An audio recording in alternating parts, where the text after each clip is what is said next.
So my name's Rob DeCou. I did solo Ram back in 2016. Just did the 24-hour World Championships here at Borrego Springs. I hadn't been on a bike since Ram. I'd done about 15 miles on this bike.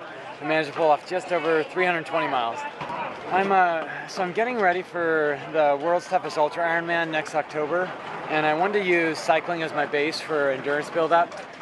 So I just got my bike a couple weeks ago, and so this was just the first race on the schedule, and it just happens to be one of the biggest ones of the year. So I've been doing a 2-year campaign with Rotary International to raise awareness and for prevention of human trafficking. And most people don't know how prevalent it is here in America as well as throughout the world. We have more slavery now than we ever have. So if you think of labor trafficking, sex trafficking, human soldiering, and then organ trafficking, and it's one of those things that isn't talked about much, and it was one of those issues close to my heart.